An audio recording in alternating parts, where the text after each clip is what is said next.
We are back, and we are joined by Ken Klippenstein, Ken Klippenstein. I don't know why I put a D on the end of there. Friend of the show, investigative reporter who focuses on national security at the Intercept. Ken, how you doing? Hey, I'm doing all right. The world is not, but I'm doing okay. Yeah, it's not going great. So Biden's saying publicly that he does not want a wider war in the Middle East. Iran said that today as well, and yet, the United States' true presence in the Middle East and the extent of it is not widely known. You have two pieces that came out within the last week on this very topic. Let's just start there broadly about why there is such a lack of public information about the true extent of our troop presence in the region as Israel, in my opinion, is committing a genocide, and the escalating tensions and potentially a region-wide conflict, like the threat of that looms very greatly.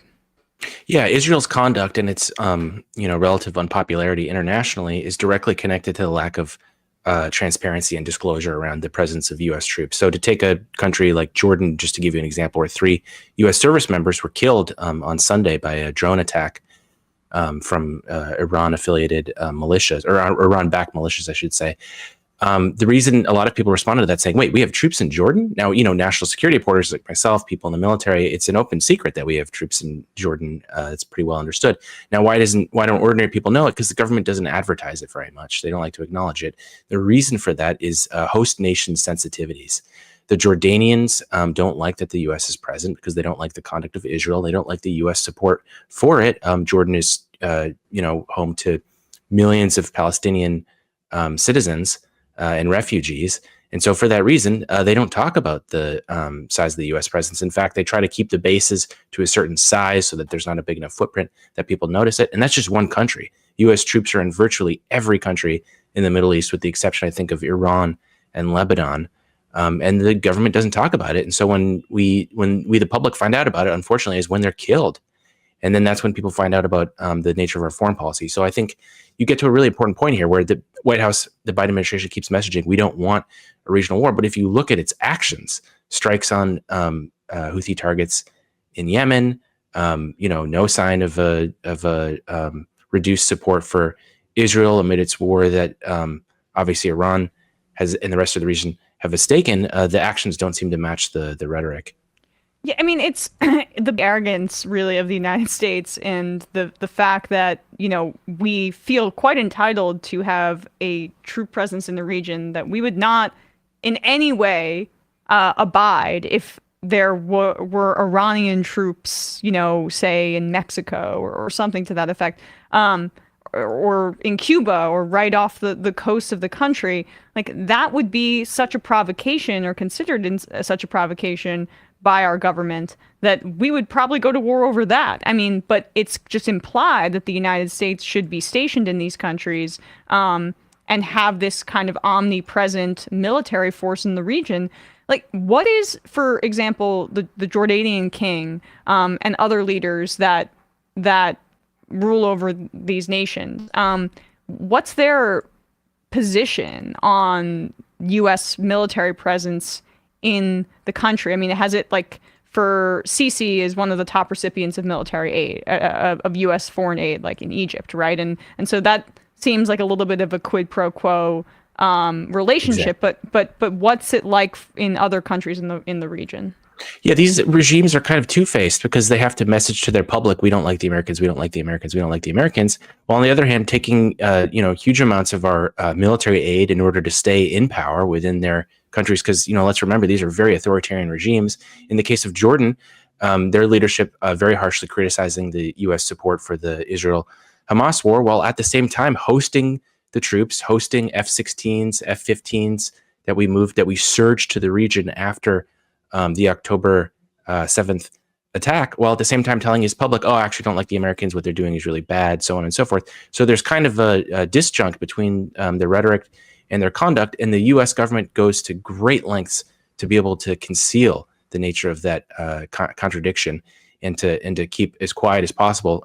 So when the New York Times reports that the U.S. is surging troops to Jordan, like I just said, they don't say Jordan, they say they have moved assets to the region. And that's out of deference to the White House because they know it. If I know it, their national security reporters know it. They're not telling the public it because they don't want to piss off the White House.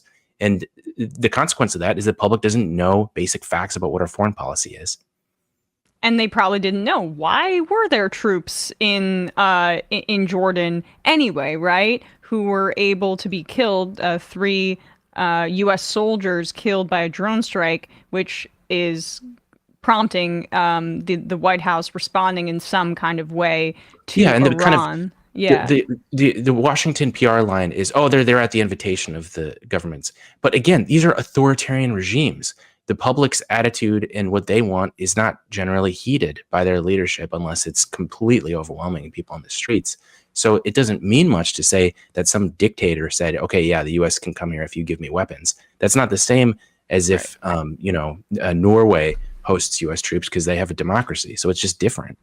Yeah, I mean, like you read numbers of something, well over 90% of people in Saudi Arabia support the Palestinian people. And so MBS has to publicly say, oh, I do, and gesture towards it, while you see reporting that the Biden administration is essentially continuing the Abraham Accords and sees this as a viable strategy forward, which was a widely maligned Trump administration initiative that led to the October 7th attack, was one of the impetuses by normalizing relations or working to do so between Israel and Saudi Arabia without including the Palestinian people in it whatsoever. So the Saudi Arabia is a great example of talking out of both sides of their mouth when it comes to supporting Palestinians. And so there really is not any powerful regional actor that has the ability to be a counterweight to the U.S. and Israel to support the Palestinian people. Yeah, we haven't seen a relatively independent figure in that region since the Nasser regime of Egypt. And so we're really seeing a situation in which, we have these authoritarian governments that are wholly unresponsive, not just to their people, but the wishes of the region. And so, we're in a situation where, to shore up their own power because they're so deeply unpopular and illegitimate, U.S. military support and weapons. And what we get in exchange for that is the ability to host troops in those countries. And not just the White House, but along with the help of the national media in not disclosing where any of this is happening. That was another piece I reported on, the fact that the White House notified Congress that we have a troop presence in Yemen. Do you hear any of that in the media? Nobody talks about it. There's no discussion of any of it as we're striking targets there and things are escalating very quickly. These 3 people that got killed in Jordan, the people that took credit for the attack said that it was because of Israel-Hamas conflict and the U.S.'s support for it. So the likelihood of that happening somewhere else like Yemen is going to increase, and there's no discussion of this at all. Yeah, your reporting on Yemen talks about that, how basically the Pentagon just said, a spokesperson said, that they are not aware of U.S. forces on the ground. But in a December report from the White House, it says that there are U.S. troops on the ground. Talk about that contradiction and how 2 parts of the federal government can say opposing things at once or within weeks of one another, or 2 months of one another to the public. Yeah, I think I'm inclined to take more seriously the White House report because that's done under the War Powers Act. They are required to inform Congress. I mean, this is a basic constitutional matter to inform Congress when we have combat troops in, whatever country and what the purpose of that is. And if you read that report, they acknowledge that, yes, there's a small number of military in Yemen to fight terror groups, Al-Qaeda in the Arabian Peninsula as one example. But in the context of all this, the Biden administration has made clear that they are going to add the Houthis to the terror list. So the question becomes, the reason I did that story is, if they're going to add the Houthis to that list and we're striking the Houthis, are the troops that the White House told in December, this wasn't a report from years ago, this is a report from several weeks ago, that we have troops in country, are they going to be fighting the Houthis that are going to be added to the terror list, along with the other terror targets that we know that they're already focused on? And I was a little astonished at how little discussion there is around any of this. All it's about is the Red Sea, which is obviously important. I understand why we're focused on that, but that's not the only thing. And so when the press secretary gets up and says, I'm not aware of any, that's not saying no. That's saying, maybe he hasn't seen the report or whatever it is. It could be a non-denial. They can play all kinds of games with language. They can say, oh, special Right. operations, SEAL Team 6, that's technically under a CIA task force, so it's not actually military. It could be that. I don't know. But what we know is that the White House, again, under that constitutional requirement that they notify Congress, said that in, I think, late December, that we had troops there in the middle of all of this.